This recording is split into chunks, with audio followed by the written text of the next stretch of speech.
Deuxième problème. D'ailleurs, vous avez une interro à la fin du cours. C'est important que vous sachiez, que vous compreniez bien tout ce qu'on dit. À part ça, autre chose. Mes cours ont l'habitude d'être simples au début et compliqués à la fin. C'est-à-dire que si quelque chose n'est pas clair au début, il ne faut pas s'imaginer que la suite du cours rendra ça plus clair. Il faut poser la question tout de suite, parce qu'après vous ne comprenez plus rien. Donc on commence par des choses simples, après on complique. C'est comme ça que ça marche. Autre difficulté qui disons, chevauche la première difficulté. Nous connaissons beaucoup de termes qui viennent du Tanakh, qui sont rentrés dans la culture générale, et que nous lisons à la manière des chrétiens.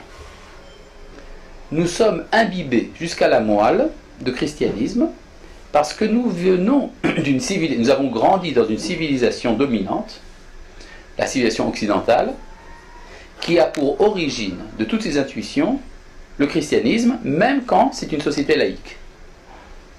Ce qui fait qu'aujourd'hui, un moderne, quand il lit des mots tels que Dieu, commandement, morale, matériel et spirituel, repentir, péché, au-delà, tous ces termes-là, il y en a encore d'autres, je pourrais refaire une liste, sont compris automatiquement par un moderne selon la lecture chrétienne. Ce n'est pas de notre faute, nous avons grandi là-dedans, depuis déjà presque 2000 ans. Et donc, il ne faut pas s'étonner du fait que nous lisons la Bible à la manière des chrétiens. Et donc, un des travaux que nous allons devoir faire, c'est tout d'abord restituer le sens originel. Qu'est-ce que ça veut dire pour les Juifs, ce qui est écrit là? Et il faut savoir dès le départ que ce n'est pas comme on le comprend d'habitude.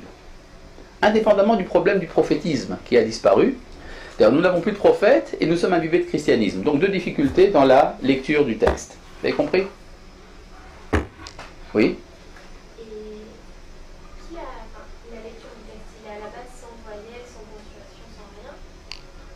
Non, il n'y a pas de texte sans ponctuation. Par exemple, quand vous parlez là maintenant, vous ponctuez.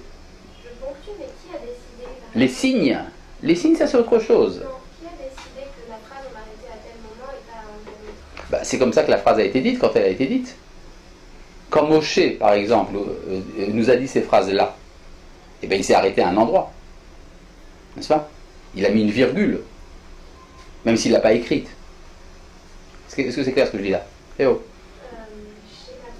trop. Par exemple, quand vous me dites, voilà... Ma question, en fait, profondément, c'est pourquoi on nous dit, par exemple, pourquoi on nous dit, c'était Vaïrel, Vaïboker, Yom Sheni, admettons.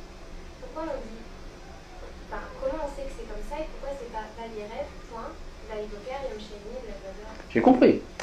Parce que ce texte, avant d'être écrit, il a été dit.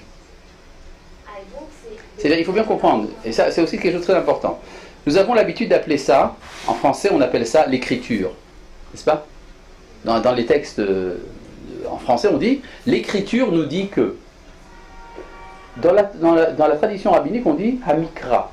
Mikra c'est ce que l'on lit, c'est ce qui est récité. C'est-à-dire, avant que ce soit écrit, ça a d'abord été dit. Vous voyez ce que je dis? C'est-à-dire, parce qu'en fait, quand on étudie un texte écrit, c'est déjà un deuxième degré, c'est une dérivée. Il fallait être prophète pour le ponctuer. Non, le prophète n'a jamais reçu de texte. Le prophète a reçu une parole. Et cette parole, il l'a mis en texte. Donc c'est la parole qui vient avant. Or, toute parole a une ponctuation. N'est-ce pas? C'est bien clair ce que je dis là? Oui. Quand vous me parlez, vous mettez des virgules sans vous en rendre compte, n'est-ce pas? Par exemple, c'est comme M. Jourdain qui faisait de la prose sans le savoir. D'accord? Il fait de la prose. Et bien, quand nous parlons, nous mettons des points, des voyelles, des virgules, etc. Des accentuations et tout le reste.